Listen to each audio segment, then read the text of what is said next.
Hey everybody, Alex Newman here with The New American, and joining me today is one of my favorite journalists in the whole wide world. I actually met her and her team at these UN summits, these global warming summits. The irony of the only real reporters at this summit being banned from the actual summit, while all the I call it the cheerleading section, the propagandists, the communist Chinese state-run media, they're all in there, living it up in luxury with the diplomats.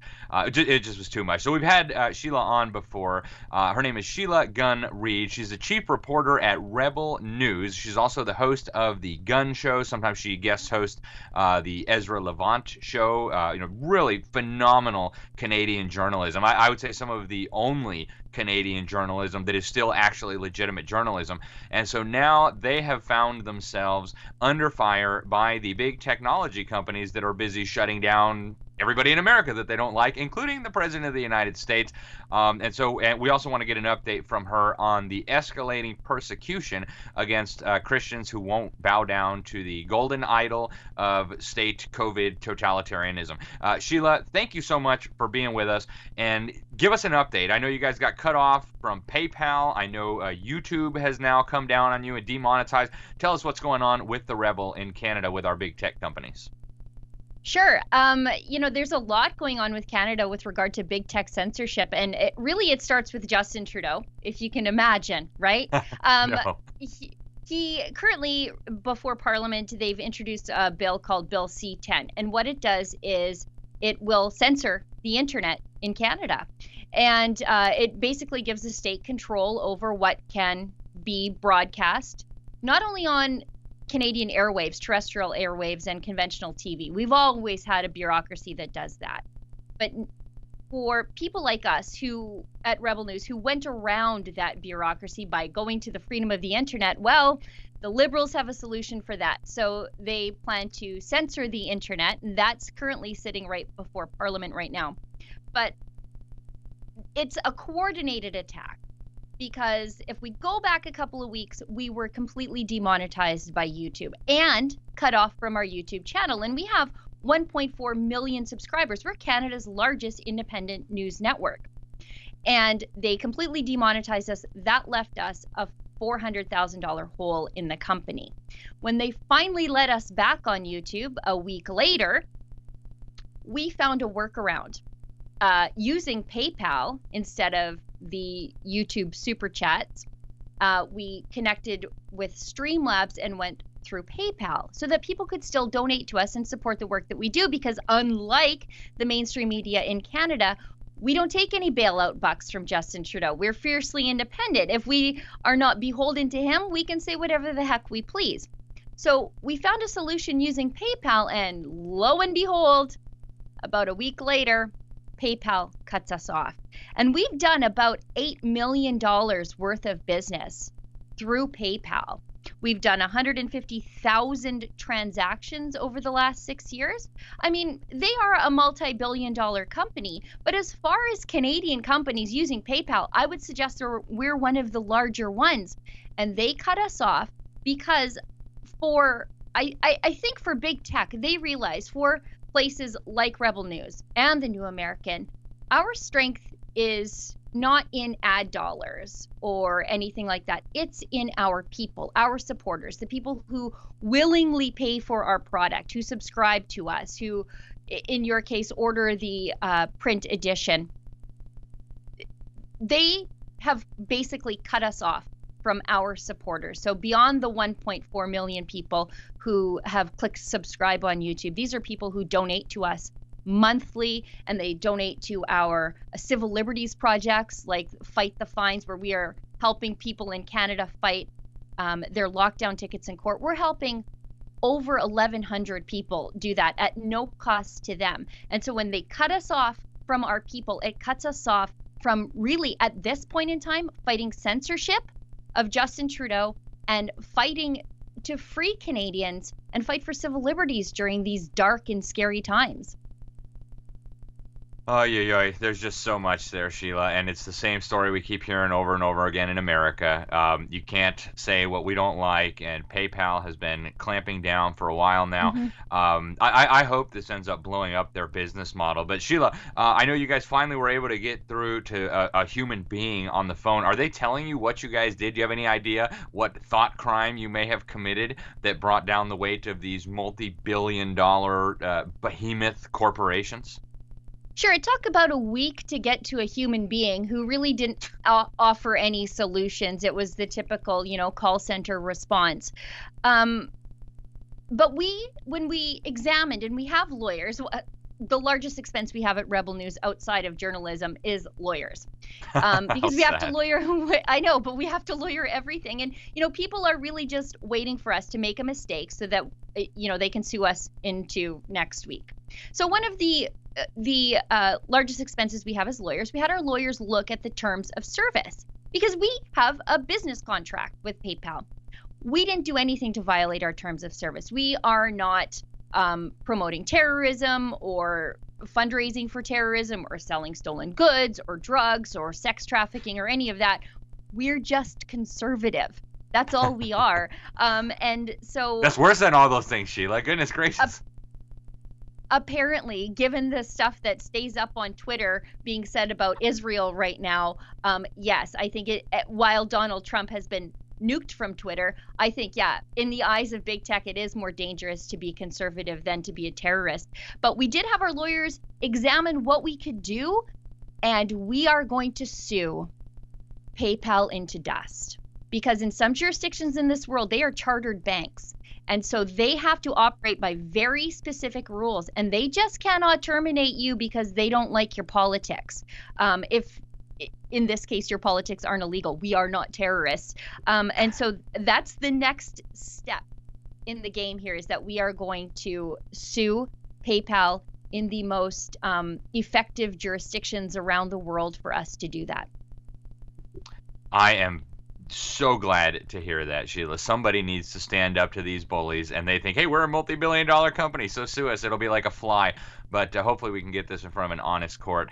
And it makes me think of a story that I want to share, and it'll lead right into the Christian persecution that I wanted to talk to you about. We just got a new writer at the New American just a few weeks ago. I've known him for a long time. He's a Christian evangelist. He was facing real persecution in Brazil back before Jair Bolsonaro came in. The communist revolutionaries there were very upset with him for basically preaching what the Bible says. And so they came after him. He ended up having to flee with his family. He lived as a refugee in a Central American country that I won't name. Facebook deleted him. PayPal cut him off. His only way to support his family, his 7 children, was donations from Americans who appreciated his journalistic work. PayPal cut him off. They left a family with 7 young children to starve in Central America to enforce their ideological conformity. So all these big tech companies virtue signaling about poor Latin American refugees, they don't care about poor Latin American refugees. They actually cut off No. a good man who was actually a Latin American refugee trying to take care of his family. He just passed away. And so now people want to donate to try to support his family, but of course PayPal has shut down his account, so they can't. And that brings me to the next issue, Sheila. You guys are up in Canada are a little further along than we in the United States, although we've had some of this here. But now there has been another pastor arrested. We had James Coates from Grace Life Church. He was arrested. He spent over a month in a Canadian jail for refusing to shut down his church because the Bible says, no, Yep. you got to keep meeting regardless. And so he did that. And then Pastor Archer, that video kind of went viral. He told the law enforcement people to get out. He's called them Gestapo. So I won't deal with you. Come back with a warrant. So now they've arrested him. And I know you guys at the Rebel, really, you guys are like the main journalistic outlet in the world that's keeping everybody else on the planet up to date on what's going on here. So give us an update, Sheila. What's happening with the arrest of Pastor Archer? What's happening with Pastor James Coates? And is this a prelude to more persecution in the future? Well, to answer your question, it is absolutely a prelude to more persecution in the future. And I'll get to that in a second, because our government in Alberta, allegedly conservative, has just obtained last Thursday in secret. They sought and won a restraining order in a provincial court to prohibit people from participating, organizing, or promoting on social media or otherwise what they are calling illegal public gatherings, which means political protests outside. And so our government has sought a restraining order against us exercising our rights of political expression and peaceful assembly. So there will be more persecution of pastors, and we have one that I think could be arrested at any moment. His name is Tim Stevens. He's in Calgary at Fairview Baptist Church. He's remained open. We've had journalists there when the health bureaucrats and the local cops came in to interrupt his church service. And in Canada, interrupting a church service violates the criminal code. So nobody can do it. And yet these health bureaucrats and the police, they're doing it. But with regard to Pastor Artur Pawlowski in Calgary, we are funding all of his legal defense. From the very beginning, he was our very first Fight the Fines client when he was ticketed for feeding the homeless on a bitterly cold Alberta day. And he has just accumulated tickets all the way along because it is his calling to feed the forgotten people of Calgary, Alberta, and we are happy to help him. Pastor Art can go out every weekend with his brother and feed the homeless, take his tickets, give them to us. We'll fight them. We get them tossed out the other side, and he can continue to do the Lord's work.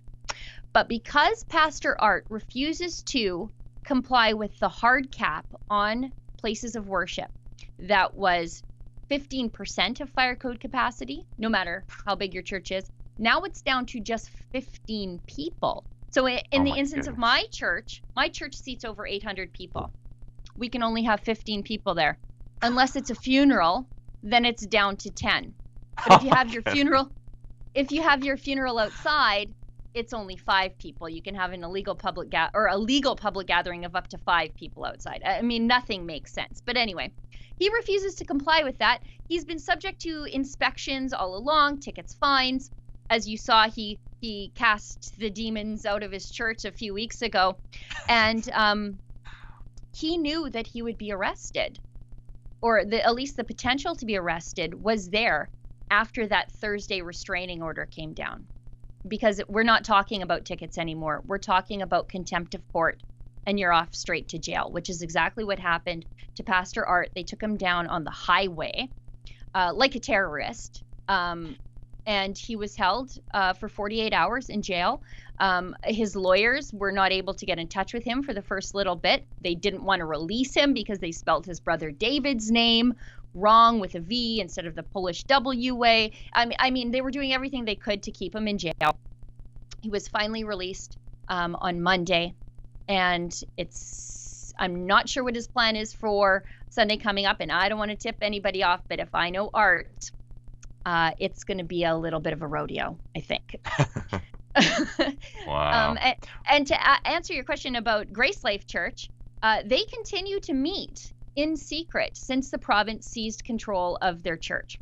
So their church was seized, must be about 6 weeks now. The province rolled in. They put up 3 layers of fencing and black tarp to obscure the fact that it was ever a church. But for the people at Grace Life Church and their pastor, Pastor James Coates, who did spend 35 days in jail for violating the public health orders, for them, the church is not that building.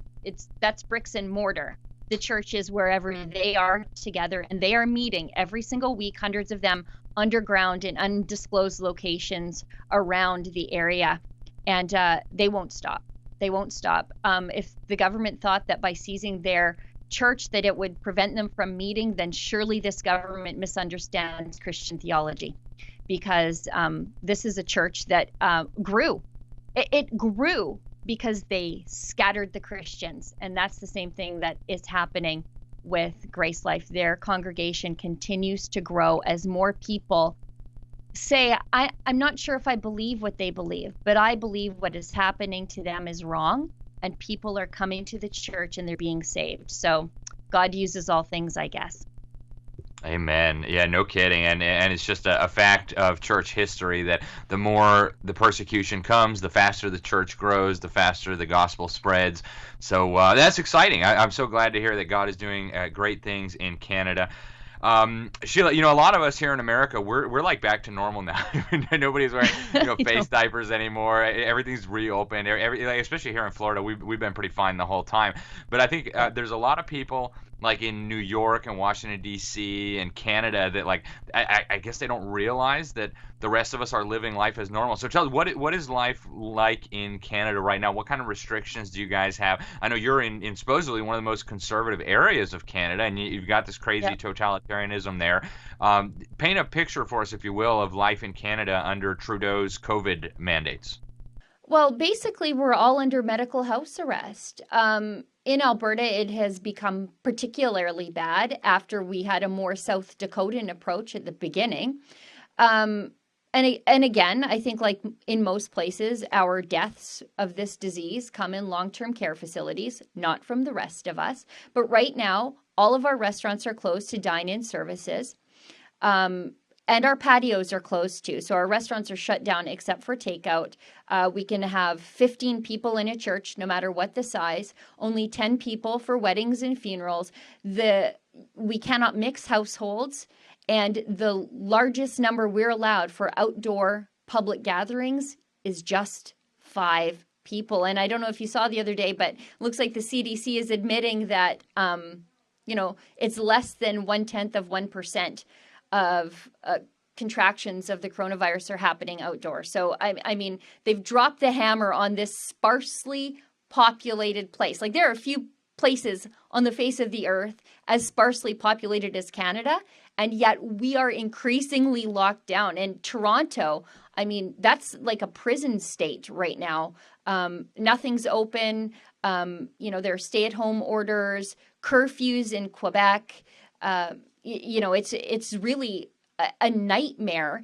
And I think if President Trump were in charge, things would be being said about the civil liberties of Canadians. But since it's Joe Biden and he and Justin Trudeau are good buddies, the plight of the Canadians, it's being largely ignored.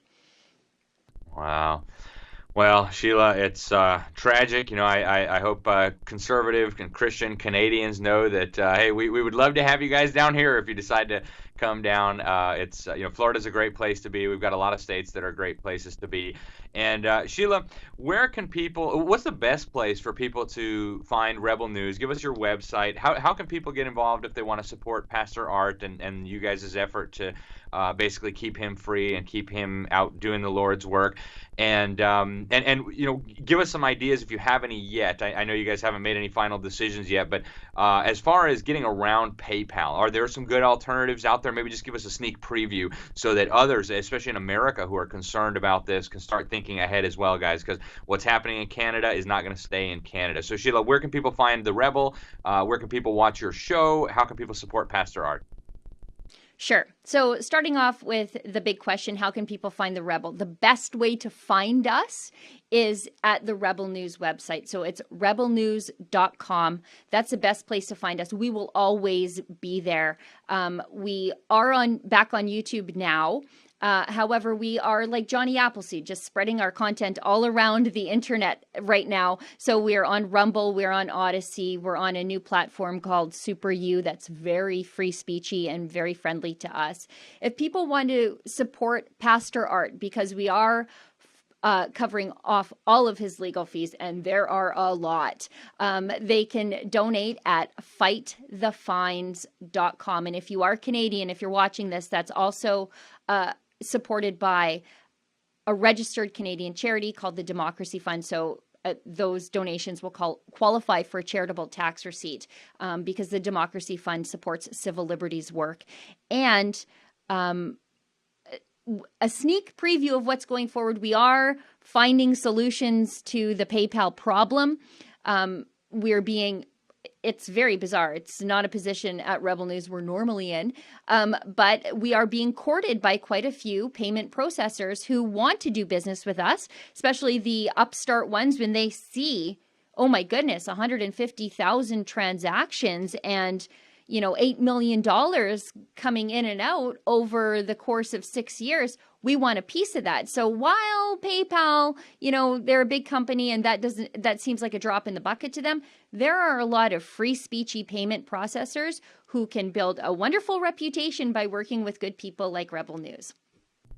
Awesome. Well, Sheila, thank you so much for your heroic reporting up there in Canada. Please keep us all posted on what is going on. Folks in America, I mean, if you're so inclined, keep them all in your prayers. Keep these pastors, keep these reporters that are under attack by the government, by the big tech, and realize that we need to start understanding that this is coming. And until people draw the line, until people say no more, the bullying will continue, the jackbooted thug tactics will continue, the attacks on the churches will continue, the attacks on the media will continue, and it's up to us to make it stop and to say that that's not acceptable. This is a free country. Canada's supposed to be a free country. This has got to stop. Sheila, thanks again for all that you're doing. Folks, go check out their website. Go sign up. Follow them on all the different platforms. They're doing excellent, excellent work, not just on what's going on in Canada, but even stuff that affects the whole world. Like I said, I've met Sheila originally at these UN global warming summits. So stay on top of what they're doing, folks. Thanks, everybody, for watching, and God bless you all.